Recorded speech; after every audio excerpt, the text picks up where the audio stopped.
Guys, isang pagpalang araw na naman po.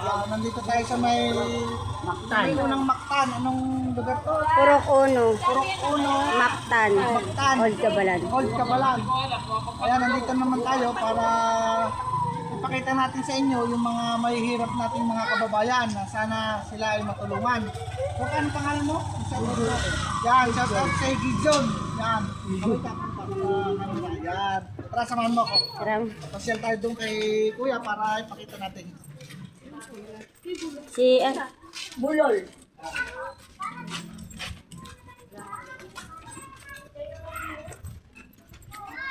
Sama na tayo doon. Biglang tayo.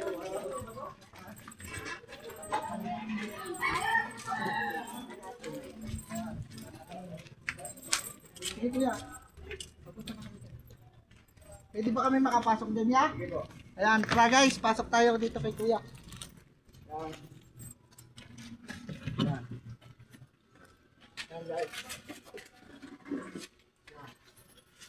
Ayan si Kuya, ang sarap dito mahangin Ayan. Dito kayo, te, kami lang. Ayan. Kuya, anong trabaho po niyo bali? Yun.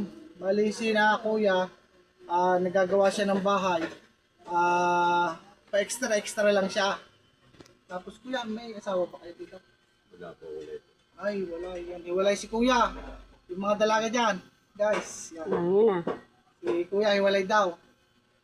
Tapos Kuya, ilan kayo dito nakatira po? Tatlong po. Ilan po? Tatlo.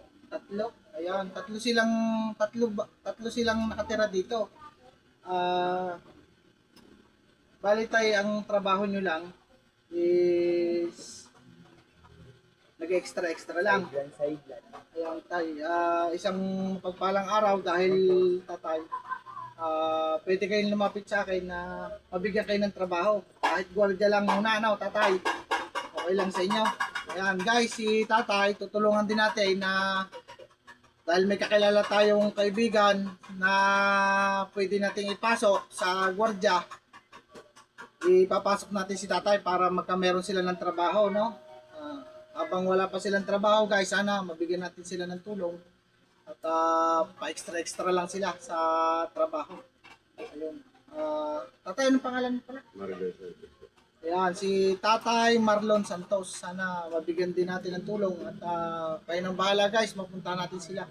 Yung mga kapwa ko vlogger, sana mapansin nyo din si Tatay at mapuntahin nyo dito at matulungan. Yan. Yan guys, maraming salamat. Maraming salamat.